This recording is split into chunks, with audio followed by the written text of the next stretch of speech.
Good evening, good day to everybody. This is a kind of part three to the other two.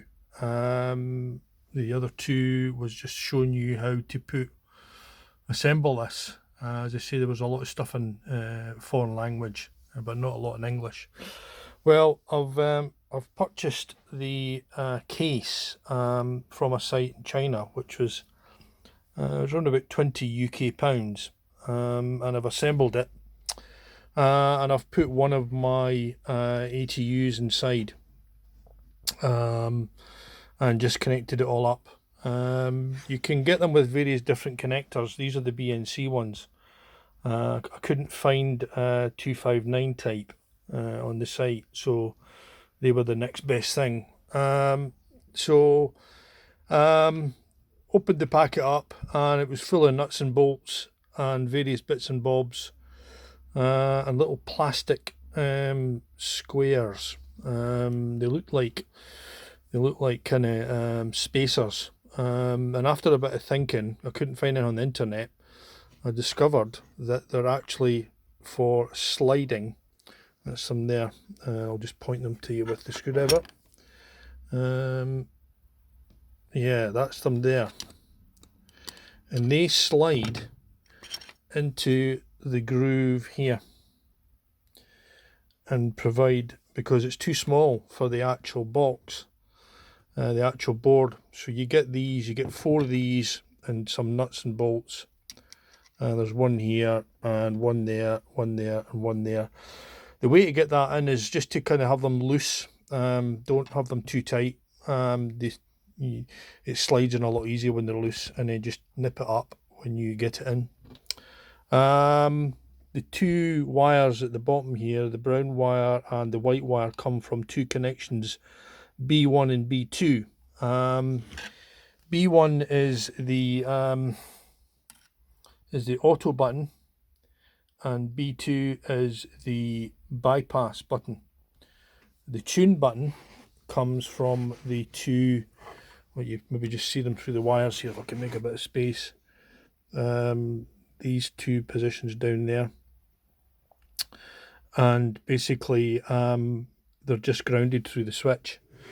So the green wire is the ground wire, and just linked them over to the various switches, and then soldered on the various points. Small wires. Connected up the display and power. Runs basically all the way around up to the switch, the main on-off switch here, and the in and out, and then just linked over the grounding wire onto this part here. This is plastic, by the way, it's not metal. This is metal, but that's plastic, so it needed to be grounded with a wire. So that was that done. I'll plug it in if I can find the wire. Sorry about the kind of mess of this. And it just pushes in the standard kind of plug. Push in.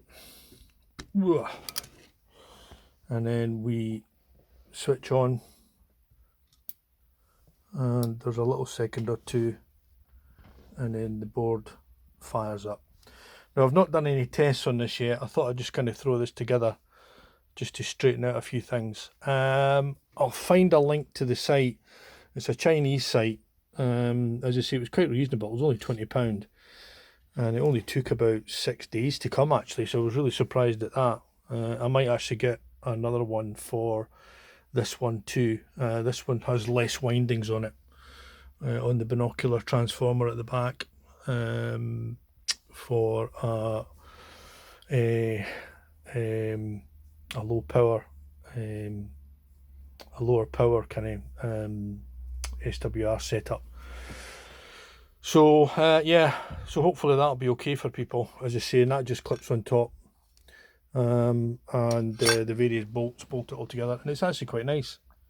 It's come out quite nice. If you press the auto button, you'll see a little dot comes up at the top corner, and that's in permanent auto. You can disconnect the display, go away and leave it, switch it off, switch it on, and it will still come back to auto. If I switch that off, please don't make me out to be a liar, and I switch it back on again, that dot should still be there once it boots up. Yeah, so it doesn't go away, it remembers that. To take it out, just push it again, and then the bypass comes up with a line, a little line, which means it's going straight through, and push it again to make it go away. The tune button is quick push for tune, and then press and hold to reset, and that resets it all back to 0. So I hope you find this interesting. As I say, I will try and find that link, and I'll put it at the bottom when I find it. Cheers for now. Bye bye.